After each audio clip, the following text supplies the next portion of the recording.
একটা বুথও দখল হবে না, করার ক্ষমতা হবে না, যাকে ইচ্ছা ভোট দেবেন, কিন্তু নিজের ভোট নিজে সকালবেলা গিয়ে দিতে হবে। খালি বুথে গিয়ে ভোটটা দেবেন, বাকি আমাদের লোকজন থাকবে।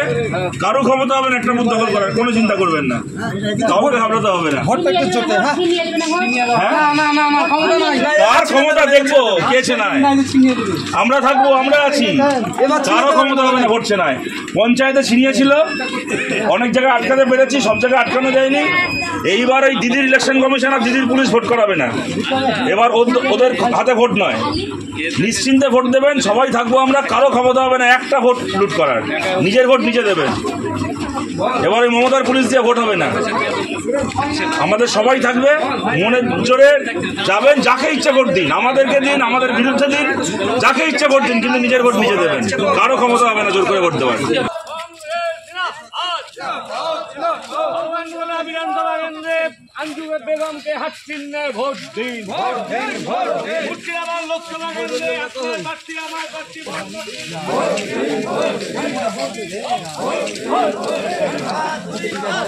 সরকারের টাকা, এ কোনো দলের টাকা নয়, এটা কোনো মুখ্যমন্ত্রীর টাকা নয়, এটা সরকারের টাকা। সরকারের টাকা যেমন পাচ্ছেন তেমন পাবেন, লক্ষ্মীর ভান্ডার যেরকম পাচ্ছেন সেরকম পাবেন, তার বাইরে আবার জিনিসের দাম কমানোর চেষ্টা করবো, এগুলো আমরা করবো।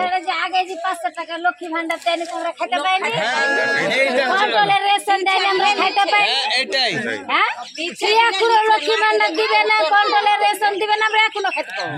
কিন্তু আবার এটাও বলছি, আমরা জিতলে কারো ক্ষমতা হবে না ওটাকে না দেওয়ার, এটাও প্রকল্প আসবে। আমরা যতক্ষণ পেট খাটবে চাল কিনবো, ভাত খাবো, না পেট খেলে চাল কিনবো, ভাতও খাবো না। ঠিক ঠিক। 18 বার দিবে না, কেউ দিবে না। আর খেয়ে আমার স্ত্রী মেম্বার, হ্যালো, আমি তো প্রতিদিন বিডিও অফিস যাই আর ঘুরে আসি। সবাইকে বলবেন, ওরা এই যে ভয় দেখাচ্ছে, যা টাকা পাচ্ছেন সরকারি টাকা, এগুলো সরকারের টাকা, মানুষের টাকা, এগুলো কোনো মুখ্যমন্ত্রীর টাকা না, কিন্তু পাবেন, না পাইলে ভালো কি, না না আপনার টাকা আপনি পাইছেন, পাইতে হবে, কে বন্ধ করবে, কার ক্ষমতা আছে? ওই চোরগুলোর পয়সা খাওয়া বন্ধ হবে, মানুষ, সাধারণ মানুষ যা পয়সা পাচ্ছে 100 বার পাবে, আরো বেশি করে পাবে। ওই চোরেদের পয়সা খাওয়া বন্ধ করতে হবে, তার জন্য পাশে থাকবে। বাড়ি পারো না, ঘর পারো না, দেয়ার পারো না, 500 টাকাতে কি আছে আমার? ঠিক। আজকে বন্ধ করে দেখ, 500 টাকা করে দেব, 500 টাকা নিয়ে এখন যখন আমারে সাদরে কলকাতা যাবে খাইতে একদম, ততক্ষণ আমারে ভোট পাবে কারা? হাত চিহ্ন ছাড়া আবার কারা? এক আওয়াজ আঞ্জু বেগম দিচ্ছে, মা বোনেদের এক আওয়াজ একসাথে যাবেন, দুটো ভোট দিতে হবে, একটা হাতে একটা কাছে গিয়ে ভোটটা দেবেন।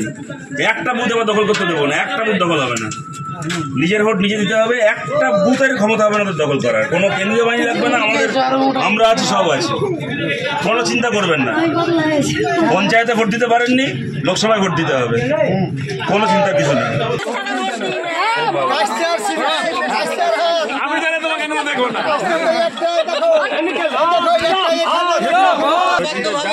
করবেন, যাকে ঠিক করবেন তাকেই ভোট দেবেন।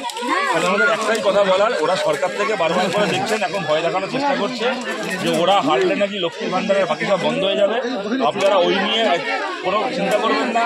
দেখুন, আপনারা জানেন পঞ্চায়েতে আমরা অনেক জায়গায় জিতেছি, কোথাও কারোর ক্ষমতা হয়নি কোনো সরকারি প্রকল্প বন্ধ করার, এগুলো সরকারের প্রকল্প, এগুলো কোনো মানুষের ট্যাক্সের টাকায় হচ্ছে, এগুলো কোনো নেতামন্ত্রীর টাকা নয়, প্রকল্প যেমন পাচ্ছেন তেমন পাবেন, কোনো কিছু নিয়ে চিন্তা করবেন না, ঘাবড়াবেন না। এখানে দুটো, আপনারা জানেন দুটো ভোট হচ্ছে, অঞ্জু বেগম উনি আছেন আমাদের বিধানসভায় প্রার্থী কংগ্রেসের, মোহাম্মদ সেলিম লোকসভায় প্রার্থী। আপনারা ভোট দিতে যাবেন, দুটো করে ইভিএম মেশিন রাখা থাকবে, ভোটের মেশিন রাখা থাকবে, একটাতে হাত চিহ্ন থাকবে, ওটায় কাস্তে হাতুড়ি থাকবে না, আর ওইটায় হাত চিহ্নে ভোট দেবেন বিধানসভার জন্য, দিদিকে ভোট দেবেন। আর একটাতে কাস্তে হাতুড়ি থাকবে, সেই মেশিনে হাত চিহ্ন থাকবে না, সেখানে কাস্তে হাতুড়িতে ভোট দেবেন মোহাম্মদ সেলিমকে লোকসভার জন্য। আপনাদের কাছে আবেদন থাকলো, আপনারা যা ভালো বোঝেন, আপনাদের যা সিদ্ধান্ত আপনারা তাই নেবেন, কিন্তু কোনো রকম ভয়ে, কোনো রকম ভুল বোঝানোতে এসে সিদ্ধান্ত নেবেন না। তারপরে আপনারা যা ভালো মনে করবেন, আপনাদের সিদ্ধান্ত আপনারা নেবেন। সবার কাছে। আর দেখবেন যেন আপনার ভোট আপনি দিতে পারেন, কেউ যেন আপনার ভোট অন্য কেউ দিয়ে দিতে না পারে। হ্যাঁ, করে গেল আসি, কোনো ভয় নেই। পঞ্চায়েতে যা করতে পেরেছে ওরা এবার করতে পারবে না। আমরা থাকবো, সবাই থাকবে, নির্ভয়ে ভোট দেবে, কোনো ভয় পাবে না, কোনো ব্যাপারে ভয় পাবে না।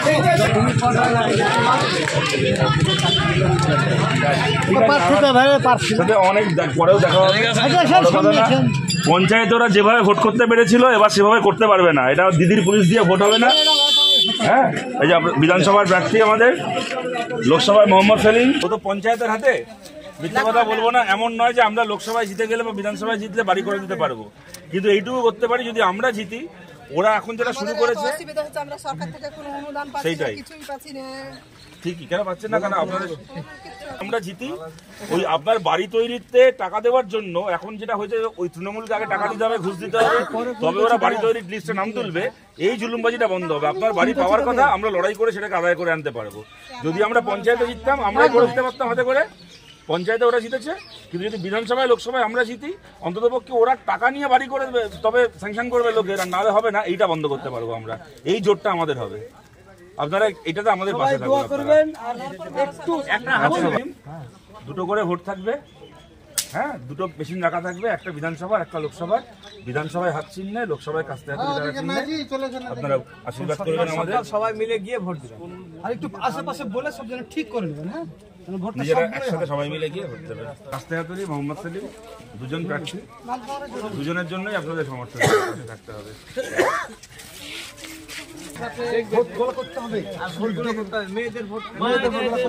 সবাই মিলে যাবেন। হ্যাঁ, সকাল সকাল তাড়াতাড়ি করে। তোমার ভোট হয়েছে?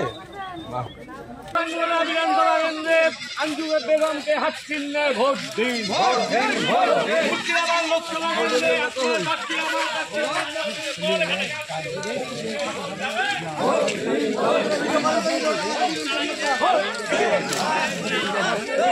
আপনাদের কাছে অনুরোধ থাকলো, দেখছেন চারদিকের অবস্থা, আপনাদের এই একটু এবার পাল্টাতে হবে, জায়গায় ধাক্কা দিতে হবে। আর ওরা এরকম ভয় দেখানোর চেষ্টা করছে যে ওরা হারলে, ভয় দেখাচ্ছে যে ওরা হারলে লক্ষ্মীর ভান্ডার আর বাকি সব বন্ধ হয়ে যাবে। ওই নিয়ে ভয় পাবেন না, ঘাবড়াবেন না। এগুলো সরকারের টাকা, এগুলো কোনো মুখ্যমন্ত্রীর পকেটের টাকা নয়। যেরকম সরকারের টাকা পাচ্ছেন সেরকম পাবেন। আমরা জিতলে আরো ভালো করে পাবেন। কোনো কিছু বন্ধ হবে না, খালি ওদের জুলুমবাজি বন্ধ হবে। আজকে একটা কোনো লিস্টে নাম তুলতে গেলে ওদের সঙ্গে মিছিলে যেতে হবে, ওদের মিটিংয়ে যেতে হবে, ওদেরকে টাকা দিতে হবে। জুলুমবাজিটা বন্ধ হবে। কি হবে দেখছেন, টিভিতে কালকে ইন্টারভিউ দিচ্ছে যে এখনো কেমন একটা মন্ত্রী বসে আছে যে 7.5 লাখ টাকা নিয়েছিল একটা চাকরি। নিজে কুণাল ঘোষ কালকে টিভিতে ইন্টারভিউ দিয়ে বলছে। এই বাচ্চাগুলো কি করবে বলুন এরপরে? এরা একটাই কথা বলার, ওরা সরকার থেকে বারবার করে দেখছেন, এখন ভয় দেখানো চেষ্টা করছে যে ওরা হারলে নাকি লক্ষ্মীর ভান্ডারের বাকিটা বন্ধ হয়ে যাবে। আপনারা ওই নিয়ে দেখুন, আপনারা জানেন পঞ্চায়েতে আমরা অনেক জায়গায় জিতেছি, কোথাও কারোর ক্ষমতা হয়নি কোনো সরকারি প্রকল্প বন্ধ করা। এগুলো সরকারের প্রকল্প, এগুলো কোনো মানুষের ট্যাক্সের টাকা নয়, এগুলো কোনো নেতামন্ত্রীর টাকা নয়। প্রকল্প যেমন পাচ্ছেন তেমন পাবেন, কোনো কিছু নিয়ে চিন্তা করবেন না, ঘাবড়াবেন না। এখানে দুটো, আপনারা জানেন দুটো ভোট হচ্ছে। অঞ্জু বেগম উনি আছেন আমাদের বিধানসভায় প্রার্থী, কংগ্রেসের। মোহাম্মদ সেলিম লোকসভায় প্রার্থী। আপনারা ভোট দিতে যাবেন, দুটো করে ইভিএম মেশিন রাখা থাকবে, ভোটের মেশিন রাখা থাকবে। একটাতে হাত চিহ্ন থাকবে, ওটায় কাস্তে হাতুড়ি থাকবে না। আর ওইটায় হাত চিহ্নে ভোট দেবেন, বিধানসভার জন্য দিদিকে ভোট দেবেন। আর একটাতে কাস্তে হাতুড়ি থাকবে, সেই মেশিনে হাত চিহ্ন থাকবে না, সেখানে কাস্তে হাতুড়িতে ভোট দেবেন মোহাম্মদ সেলিমকে লোকসভার জন্য। আপনাদের কাছে আবেদন থাকলো, আপনারা যা ভালো বোঝেন, আপনাদের যা সিদ্ধান্ত আপনারা তাই নেবেন, কিন্তু কোনো রকম ভয়ে, কোনো রকম ভুল বোঝানোতে এসে সিদ্ধান্ত নেবেন না। তারপরে আপনারা যা ভালো মনে করবেন আপনাদের সিদ্ধান্ত আপনারা নেবেন। সবার কাছে আর দেখবেন যেন আপনার ভোট আপনি দিতে পারেন, সেই জন্য আপনার ভোট অন্য কেউ দিয়ে দিতে না পারে। হ্যাঁ, আপনি এনআরসির নাম করে লোকের ভোট চেয়েছিলেন, আপনাকে মানুষ ভোট দিলেন। এই আপনার জিতে গেল এখান থেকে এনআরসির গল্প শুনিয়ে।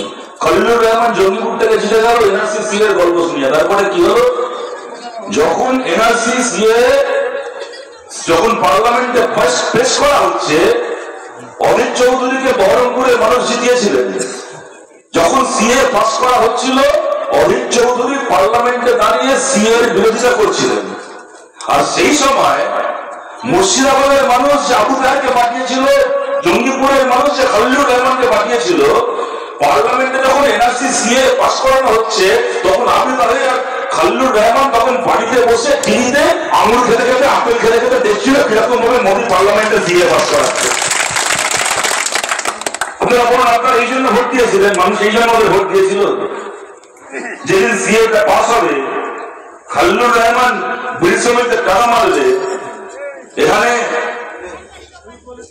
এখানকার এই লোক আবু সাহেব ও গরু পাচার করবে, বালি পাচার করবে, সরকারের জমি দখল করবে। আর সিএর বিরুদ্ধে যখন লড়াই হবে, পার্লামেন্টের চেয়ারগুলো খালি থাকবে, আসনগুলো খালি থাকবে, পরের ভোটে আবার ওরা এসে বাংলার সংখ্যালঘু মানুষের ভোট চাইবে।